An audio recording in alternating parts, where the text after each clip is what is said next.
इस वक्त मौजूद है श्रीलंका में। श्रीलंका जहां पर राजनीतिक और आर्थिक संकट की वजह से समाज के हर एक तबके पर असर पड़ रहा है। अलग अलग जो सेक्टर्स हैं जिनसे आर्थिक तौर पर श्रीलंका को मदद मिल सकती थी वो भी पूरी तरीके से ठप होते जा रहे हैं। ऐसे ही एक सेक्टर की हम बात कर रहे हैं, टूरिज्म सेक्टर की, जहां पर इस वक्त हम आपको लेकर आए हैं। ये एक बीच साइट है, यानी कि कोलंबो से करीबन जो है 35-40 किलोमीटर की दूरी पर निगाम्बो बीच है। और यहाँ पर कहा यह जाता है कि जब सैलानी आते हैं तो पैर रखने की जगह नहीं होती। इतनी बड़ी संख्या में यहाँ पर सैलानी आते हैं क्योंकि एक पूरा खुला एरिया है, बीच एरिया है, और इस वजह से यहाँ पर आने वाले सैलानियों की संख्या काफ़ी ज़्यादा रहती है।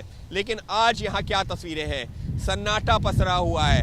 खाने पीने के जो स्टॉल्स हैं, दुकानें हैं, वो बंद हैं। कोई सामान बेचने वाला तक मौजूद नहीं है। जब हमने कुछ स्थानीय लोगों से बात की, उनका ये कहना है कि जब सैलानी ही नहीं आ रहे तो फिर ये स्टॉल्स किसके लिए लगाएं, और इस वजह से इन स्टॉल्स को फ़िलहाल के लिए बंद कर दिया गया है।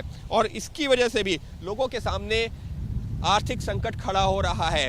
रोज़मर्रा की चीज़ें खरीदने के लिए, परिवार का खर्चा चलाने के लिए भी उनके पास पैसा नहीं आ रहा है, क्योंकि यहाँ पर जो स्थानीय लोग हैं, आसपास के जो लोग हैं, उनका साफ तौर पर कहना है कि जब टूरिस्ट आएंगे तभी हमारा व्यापार चलेगा, और जब टूरिस्ट ही नहीं आएंगे तो व्यापार कैसे चलेगा।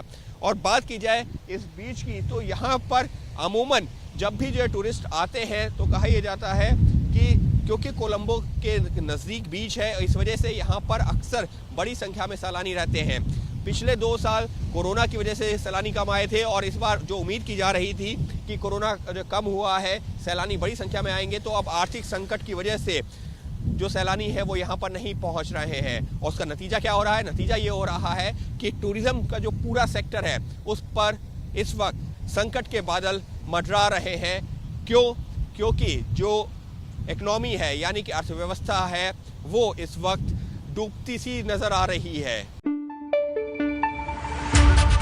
पंजाब और पंजाबियत की परछाई अब देखें एबीपी सांझा टाटा स्काई चैनल नंबर 1929 पर। एबीपी सांझा देखने के लिए अपने केबल ऑपरेटर से अभी संपर्क करें।